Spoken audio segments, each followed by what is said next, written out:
Hello বন্ধুরা, তো আজকে প্রভাসের আপকামিং সিনেমা সেটার একটা গ্লিমস বলো বা টিজার টাইপের বের করেছে তারা, যে সিনেমাটার নাম হচ্ছে দ্য রাজা সাব। তো জানুয়ারি মাসে কিন্তু এই সিনেমাটার টাইটেল নিয়ে একটা পোস্টিং হয়েছিল এবং ফাইনালি আজকে আমরা তার কিছু ঝলক দেখতে পারলাম, যেখানে প্রভাসকে আরও একবার পূর্ণ ফর্মে আমরা দেখতে পাচ্ছি। মানে সেই ডার্লিং বলো, রেবেল বলো, ওই সময় তার যে একটা রোম্যান্টিক ইমেজে ছিল, সেই ইমেজটা কিন্তু এইখানে আবার দেখতে পাচ্ছি। রাধেশ্যামেও সে ট্রাই করেছিল, কিন্তু সেটা বক্স অফিসে সাকসেস পায়নি।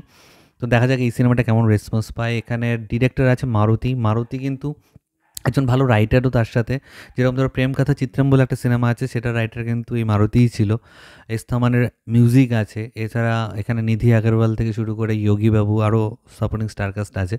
তো ওভারঅল আমার যেটা বলার, যে প্রভাস লাস্ট কয়েকটা সিনেমায় খালি দেখবে আমার তো মনে হতো ও মানুষই না, ও হচ্ছে অতিমানব টাইপের, সুপার হিরো টাইপের, মানে যা খুশি তাই করে বেড়াচ্ছিল। তার লাস্ট যে কটা সিনেমা দেখবে ম্যাক্সিমামই তাই বেরিয়েছিল। তো সে যে এখান থেকে বেরিয়ে মানে অডিয়েন্সের মাঝখানে তার যে একটা অন্য রকমের ইমেজ, বাহুবলী টাইপের একটা ইমেজ হয়ে গেছিলো, যে প্রভাস যা খুশি তাই করতে পারে, সেটা থেকে বেরিয়ে যে সে একজন নর্মাল সাধারণ মানুষের হলে ফিরে এসেছে, এটা দেখে আমি সত্যি সত্যি সত্যি খুব খুশি হয়েছি।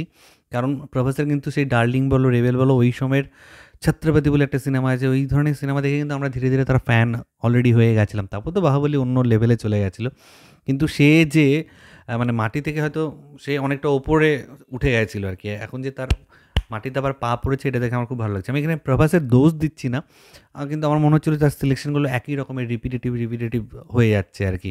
তো একটা সিনেমা তোমার একরকম মানে করলে তুমি আর একবার ট্রাই করতে পারো, কিন্তু সব সিনেমাতে একই করবে, সেটা মানে দেখতে একটু কেমন লাগে। কালকে নো ডাউট সেখান থেকে মানে লাকিলি একটা বড় জায়গায় পৌঁছে গেছে, এটা থেকে খুব ভালো লাগলো। মানে তার লাস্ট সিনেমাগুলো যেভাবে মুখ থুবড়ে পড়ছিল, শাহ বলো, সালার বলো, মানে সেই আপ টু দ্য মার্ক কিন্তু বক্স অফিস কালেকশনের জন্য। রাজেশ তো ডিজাস্টার টাইপের হয়ে গেছিলো।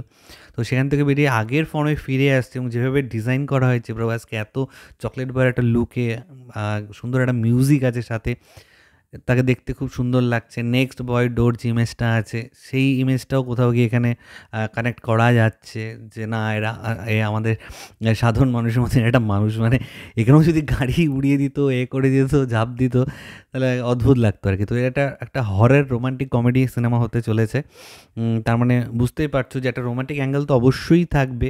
কমেডি, হরের ঠিক আছে, সাউথে হরের সিনেমা প্রচুর হয়, কিন্তু কমেডি, এই জন্য যোগীবাবু ওর মতনই আছে, সেও কিন্তু। তো যেটা বলছিলাম, যে কমেডিতে প্রভাস আরও একবার ব্যাক করছে, দেখা যাক প্রভাস এখানে কেমন করে।